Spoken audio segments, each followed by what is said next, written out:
For 200,000 years, human survival relied on a single rule: if you can see it, it is real. If you see a predator, run. If you see food, eat.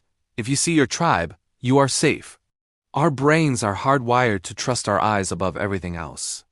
But in 2024, that ancient survival instinct became a liability.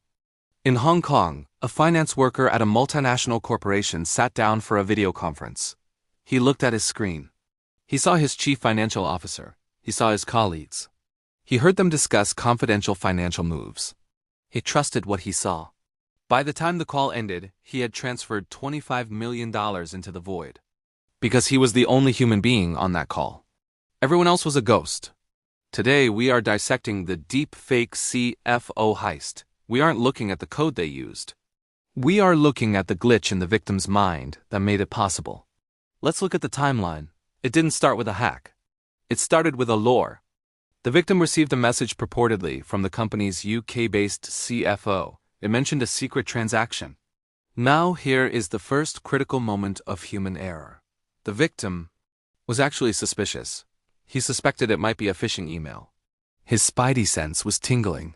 He knew standard protocol. Don't trust random emails asking for money. So the scammers played their ace card. They said, join the video call. This is where the trap snapped shut. Usually, deepfake scams are one-on-one. A grainy video of Elon Musk telling you to buy crypto. We can spot those. But this was a boardroom. The victim logged in and saw not just the CFO, but other colleagues he recognized. They were nodding. They were listening. The CFO gave instructions. The voice was perfect. The mannerisms were perfect. In that second, his suspicion evaporated. He made 15 transfers to 5 different bank accounts. Total loss: 200 million Hong Kong dollars. Roughly 25 million USD. It wasn't until days later, when he checked with the actual head office, that he realized ... He had been talking to an algorithm. So how does a trained finance professional fall for this? The media focused on the deepfake technology. But here at Human Error, we know the tech is just the tool. The vulnerability is the psychology. There were 3 psychological hacks at play here. First, authority bias. We are social animals. We are programmed to obey hierarchy. When the alpha, in this case the CFO, gives a direct order, our critical thinking centers are suppressed. The scammers didn't clone a janitor, they cloned the boss. They weaponized the victim's respect for the chain of command. Second, social proof. This was the genius of the scam. If it had been just the CFO, the victim might have still doubted. But seeing other colleagues on the call created a false consensus. His brain thought, look, Dave is here, Sarah is here. They aren't panicking, they aren't questioning this.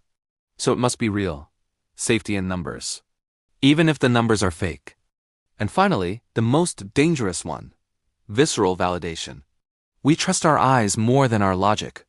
Even though the email was suspicious, the video felt real. When sensory input clashes with logical deduction, sensory input usually wins. The simulation was high fidelity enough to bypass the brain's firewall.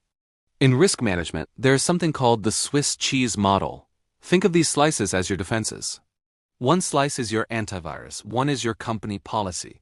One is your own skepticism. Usually, if a threat gets through one hole, it gets stopped by the next slice. But in this case, the holes aligned. The technology, the deepfake, aligned with the psychology, the authority bias, which aligned with the environment, the urgency. The threat passed right through. So what do? We are entering an era where reality is optional. We have to rewrite our internal operating system. Seeing is believing is dead. The new rule is verify, then trust. If your boss calls you on video and asks for money, hang up. Call them back on a different line. Or better yet, establish a safe word or a challenge question that only the real person would know.